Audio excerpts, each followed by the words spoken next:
Shalom levoy navoy, Hashem lo yishmari.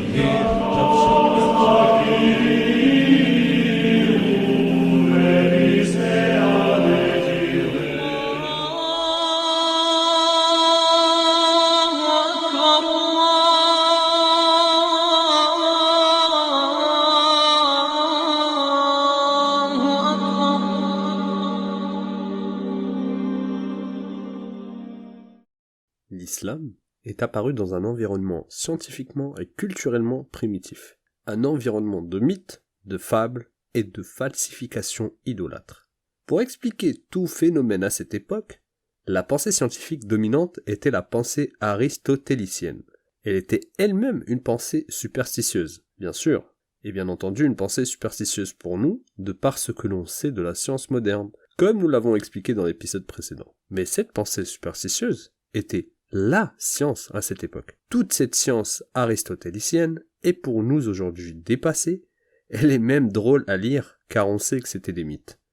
Sauf que le noble Coran a été révélé à cette époque, dans cette culture, et parlait de faits scientifiques, médicaux, cosmiques, etc. dans plus d'1 millier de versets. Où veut-on en venir ? Si le Coran venait d'un autre qu'Allah, il aurait copié la culture de cette époque avec tous ces mythes scientifiques. Et nous aurions aujourd'hui des erreurs scientifiques manifestes. Mais étonnamment, les chercheurs ou les spécialistes de l'islam, avec toute leur attaque sur l'islam, n'ont pas pu trouver un seul verset qui contredit un seul fait scientifiquement prouvé.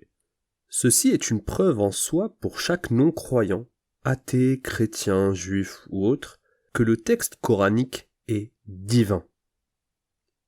Comment un livre sorti il y a plus de 1400 ans peut-il contenir plus d'1 millier de versets qui traitent des questions scientifiques sans aucune contradiction avec la réalité d'aujourd'hui ? Les athées ne peuvent pas trouver une seule contradiction dans ce livre. Ne méditent-ils donc pas sur le Coran ? S'il provenait d'un autre qu'Allah, ils y trouveraient certes maintes contradictions. Il est encore plus surprenant que toutes les solutions et explications aux problématiques scientifiques qui ne sont pas encore résolues s'approche de l'explication du Coran. Car nous le rappelons, la science moderne n'a pas réponse à tout. Le noble Coran n'est pas seulement sans contradiction, mais il mentionne également des explications. On a bien dit il mentionne. Il mentionne également des explications aux problématiques scientifiques. Certaines de ces problématiques n'ont jamais été traitées auparavant ni par la science, ni par des idéologies, ni par la philosophie. Ces problématiques n'ont été résolues que récemment. Première problématique, l'origine de l'univers. Les gens pensaient que l'eau primordiale, à la vie de chacun, était l'origine et même la source de cet univers. Cette conception a été celle des Sumériens, Babyloniens, Cananéens et les Égyptiens au temps de Pharaon. C'était la culture du Moyen-Orient. L'eau, primordiale à la vie, est le premier matériau de la création, selon leurs croyances. Dans le mythe sumérien, Namu est la source de l'univers. Namu signifie littéralement eau primordiale. L'eau est la source de cet univers selon le mythe sumérien. Dans le mythe babylonien, Tiamat est l'eau dont le monde est issu. La même conception se retrouve aussi dans le mythe pharaonique. Nun, l'eau, est la source de cet univers. Dans le mythe cananéen, l'eau primordiale est appelée Yam. Cette même notion a été retrouvée dans les mythes de l'Inde et du Japon. C'était la culture des civilisations antiques. Même les interprètes bibliques ont véhiculé cette notion. Et les philosophes grecs suivaient le même principe. L'eau est le principe de toute chose, comme disait Thalès de Milet. C'était la croyance du monde à cette époque. Ensuite, le Coran a été révélé à Muhammad sallallahu alayhi wa sallam et nous a indiqué que l'univers était de la fumée et non de l'eau. Il s'est ensuite adressé au ciel qui était alors fumé et lui dit, ainsi qu'à la terre, « Venez tous deux, bon gré, mal gré, tous deux dire, nous venons obéissants. » Le fait que l'origine du monde soit la fumée confirme que cette fumée vient d'un objet enflammé. C'est une information qui n'a été dite que par la science moderne, et personne ne l'a dit avant, excepté le Coran. Ces étoiles, ces planètes, étaient toutes de la fumée avant d'apparaître. La substance des orbites dans le ciel est de la fumée, non de l'eau. Nous répétons le verset. Il s'est ensuite adressé au ciel qui était alors fumé et lui dit ainsi qu'à la terre, venez tous deux, bon gré, mal gré, tous deux dire nous venons, obéissants. La fumée est une densité gazeuse résultant d'un objet qui brûle ou explose. C'est exactement la description scientifique du début de l'univers, des étoiles et des orbites. La fumée cosmique est toujours présente jusqu'à aujourd'hui. Elle se condense pour que les étoiles apparaissent. C'est donc une preuve scientifiquement rationnelle. Le site de l'observatoire spatial Herschel mentionne que le nom le plus approprié pour parler de ce qu'on appelle la poussière cosmique est en réalité fumée. Ceci est la description propre au Coran de l'origine de l'univers et personne ne mentionnait cela avant. Il est fait de fumée et non de l'eau. De quoi se demander comment font les athées, ou en général les ennemis de l'islam. Personnellement, je comprends leur peine, eux qui essayent de trouver un moyen d'effacer les preuves de cette religion, mais au contraire, ils n'effacent que leur cœur. La vérité n'est pas affectée, quelle que soit la façon dont on rafistole le mensonge autour d'elle, même avec 1000 rafistolages. La vérité restera vraie, le mensonge restera faux. Deuxième problématique. Allah subhanahu wa ta'ala dit « Le ciel, nous l'avons construit avec des mains, et nous l'étendons constamment dans l'immensité. » La base de la relativité générale d'Einstein est que le ciel est construit. Oui, le ciel est construit. Et l'espace-temps, entrelacement de l'espace et du temps, forme un véritable tissu sur lequel tournent les corps célestes. C'est ce que Einstein lui-même a dit dans son article sur la relativité générale qu'il a écrit en 1916. Il a littéralement dit « Le ciel n'est pas qu'un espace. Ce n'est pas seulement un écran dans lequel apparaissent des corps célestes. Le ciel est plutôt une infrastructure. » Ce sont littéralement les mots d'Einstein. Une infrastructure affectée par l'énergie et la masse.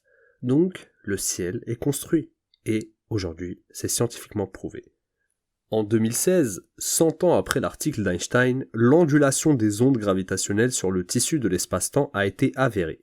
Cette découverte a remporté le prix Nobel de physique en 2017.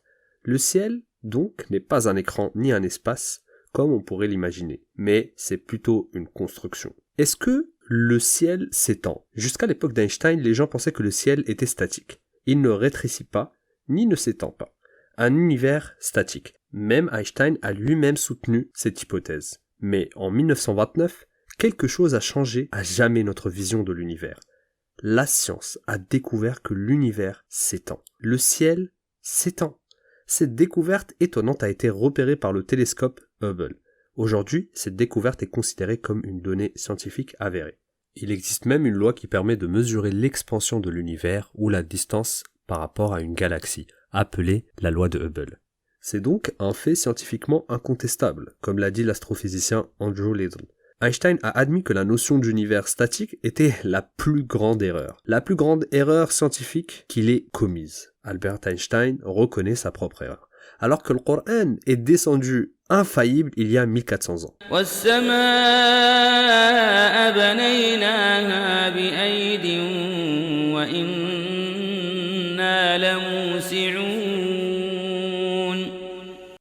Troisième problématique, les rayons du soleil en pénétrant dans l'atmosphère terrestre lors du lever du soleil réchauffent la surface de la Terre par rayonnement.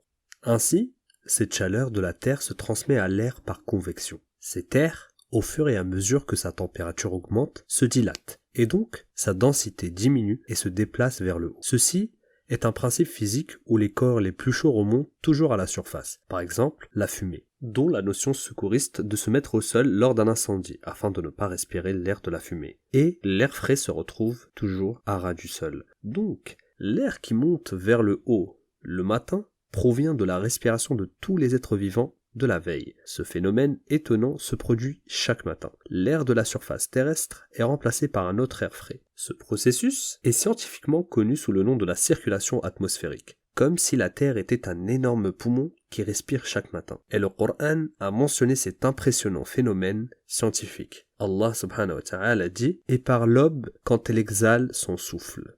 Et c'est littéralement ce qui se passe. La Terre respire chaque matin comme les êtres vivants. Elle expulse l'air contenant du dioxyde de carbone vers le haut et cet air est remplacé par un air frais et bon. Dans le prochain épisode, Inch'Allah, nous parlerons d'autres versets et de nouvelles preuves de la véracité de cette religion. Assalamu alaykum. سنريهم آياتنا في الآفاق وفي أنفسهم سنريهم آياتنا في الآفاق وفي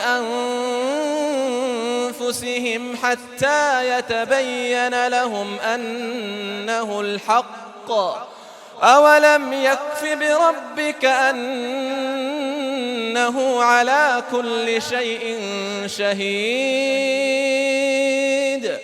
ألا إنهم في مرية من لقاء ربهم ألا إنه بكل شيء محيط